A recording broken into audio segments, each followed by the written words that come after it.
नमस्कार, स्वागत है आपका personal finance bulletin money time में। मैं हूं आपके साथ मीनू शर्मा और मैं आपको बताऊंगी आपकी जेब और जिंदगी पर असर डालने वाली पर्सनल फाइनेंस, बिजनेस, कॉर्पोरेट और पॉलिसी से जुड़ी हर छोटी बड़ी खबर।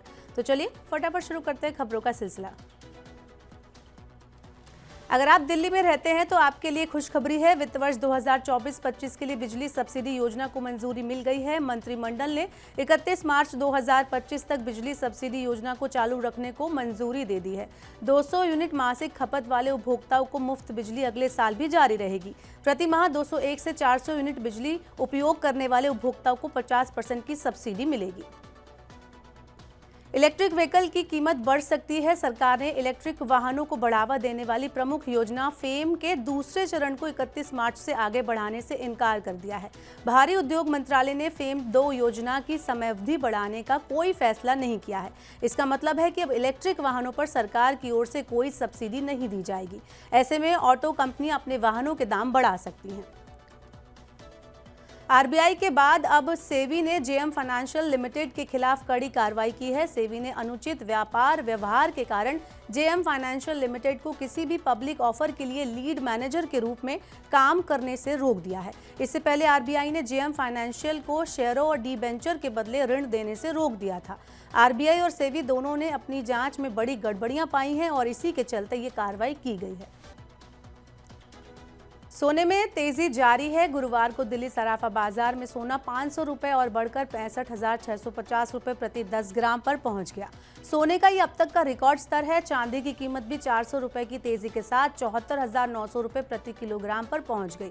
अंतर्राष्ट्रीय बाजार में सोना हाजिर मजबूती के साथ $2,152 प्रति औंस पर कारोबार कर रहा था। अमेरिकी फेडरल रिजर्व के प्रमुख जेरोम पावेल के इस साल ब्याज दरों में कटौती का संकेत देने के बाद सोने में खरीदारी बढ़ गई है। ऊंची मांग की वजह से सोने की कीमतों को समर्थन मिल रहा है। दफ्तर से काम करने को बड़े पैमाने पर प्राथमिकता दिए जाने के बाद से कंपनियों में सीनियर मैनेजर पदों पर महिलाओं की मौजूदगी घट गई है। ग्रांट थॉर्टन इंडिया की रिपोर्ट में कहा गया है कि लगातार तीसरे साल वर्क प्लेस पर विविधता को बढ़ावा देने के लिए आवश्यक माने जाने वाली वरिष्ठ प्रबंधन भूमिकाओं में महिलाओं की हिस्सेदारी कम हुई है। 4 साल पहले कोविड महामारी की शुरुआत ने वर्क फ्रॉम होम ट्रेंड को बढ़ावा दिया था। इससे सभी के लिए कामकाजी परिवेश बेहद लचीला बन गया था और मुश्किल दौर में भी महिलाओं की कार्यबल में भागीदारी बनी रही। लेकिन महामारी खत्म होने के बाद कंपनियों ने अपने कर्मचारियों को दोबारा ऑफिस बुलाना शुरू कर दिया है।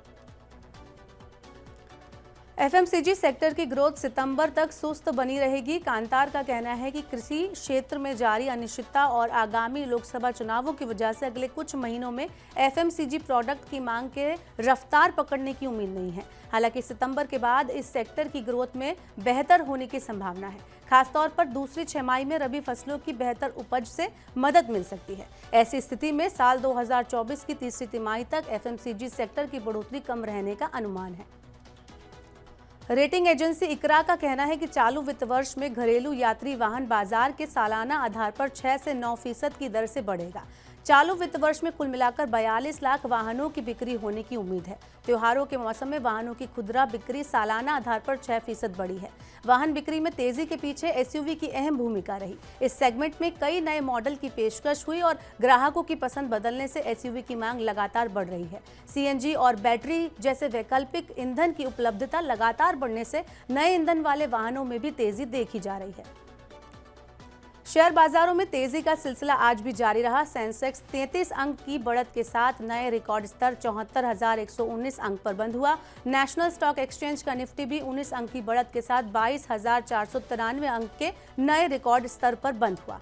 अमेरिका में मजबूत रुख और विदेशी संस्थागत निवेशकों की लगातार खरीदारी से बाजार नई ऊंचाई पर पहुंच गए। दाल में जल्द टैक्स का तड़का लगने वाला है। अथॉरिटी फॉर एडवांस रूलिंग्स ने प्रोसेस्ड दालों पर 18% जीएसटी लगाने का फैसला किया है। एएआर का कहना है कि साबुत दलहन का छिलका उतारकर और उसके टुकड़े करने के बाद मिलने वाली प्रोसेस्ड दाल साबुत दलहन से अलग होती है, इसलिए इसे सीधे तौर पर कृषि उपज नहीं माना जा सकता, इसलिए इस पर जीएसटी देना होगा। इसके अलावा एएआर ने थोक कारोबारियों और मिलर्स या किसानों के बीच कारोबार की सुविधा के लिए कृषि उत्पादों पर वसूले जाने वाले ब्रोकरेज पर भी 18% की दर से जीएसटी लगाने का आदेश दिया है। मुंबई के बाद अब दिल्ली एनसीआर में भी सीएनजी सस्ती हो गई है। इंद्रप्रस्थ गैस लिमिटेड ने दिल्ली और एनसीआर में सीएनजी की कीमत में 2.5 रुपये प्रति किलोग्राम की कटौती की है। घटी हुई दरों पर सीएनजी की आपूर्ति 7 मार्च से शुरू हो गई है। दिल्ली में सीएनजी की नई कीमत 74 रुपये 9 पैसे प्रति किलो होगी। पहले कीमत 76 रुपये 59 पैसे थी। नोएडा, ग्रेटर नोएडा और गाजियाबाद में सीएनजी की कीमत 81 रुपये 20 पैसे से घटकर अब 78 रुपये 70 पैसे प्रति किलो हो गई है। देश भर के अस्पतालों में उपचार के लिए एक मानक शुल्क दर तय करने के लिए स्वास्थ्य मंत्रालय इसी हफ्ते राज्यों के साथ बातचीत शुरू करेगा। ये फैसला सुप्रीम कोर्ट के निर्देश के बाद लिया गया है। पिछले हफ्ते सुप्रीम कोर्ट ने सरकारी और प्राइवेट अस्पतालों के बीच उपचार शुल्क में भारी अंतर पर चिंता जताई थी। सुप्रीम कोर्ट ने केंद्र सरकार को निर्देश दिया था कि वो 6 हफ्ते के अंदर उपचार के लिए शुल्क मानदंड तय करे। सुप्रीम कोर्ट ने चेतावनी दी है कि अगर केंद्र सरकार ऐसा करने में विफल रहती है तब पूरे देश में CGHS शुल्क लागू कर दिया जाएगा। अब चलते चलते देते हैं आपको आईपीओ से जुड़ा update. Auto dealership company popular vehicles and services ने अपने 602 करोड़ रुपए के आईपीओ के लिए प्राइस बैंड तय कर दिया है। कंपनी ने 280 से 295 रुपए प्रति शेयर प्राइस बैंड तय किया है। कंपनी का आईपीओ अगले सप्ताह मंगलवार को खुलेगा। आईपीओ में 250 करोड़ रुपए के नए शेयर जारी किए जाएंगे। तो ये थी मनी टाइम में आज की सभी बड़ी खबरें। वक्त हो गया आपसे विदा लेने का। अब आपसे होगी कल मुलाकात। पर्सनल फाइनेंस से जुड़ी खबरों को पढ़ने, सुनने, उनसे जुड़े खास कार्यक्रमों को देखने के लिए आप मनी 9 के सुपर ऐप को जरूर डाउनलोड कर लें। साथ ही आज का हमारा मनी टाइम आपको कैसा लगा नीचे कमेंट बॉक्स में हमें अपनी राय देना ना भूलें। फिलहाल के लिए इस बुलेटिन में इतना ही। बने रहिए मनी 9 के साथ। नमस्कार, शुभ रात्रि।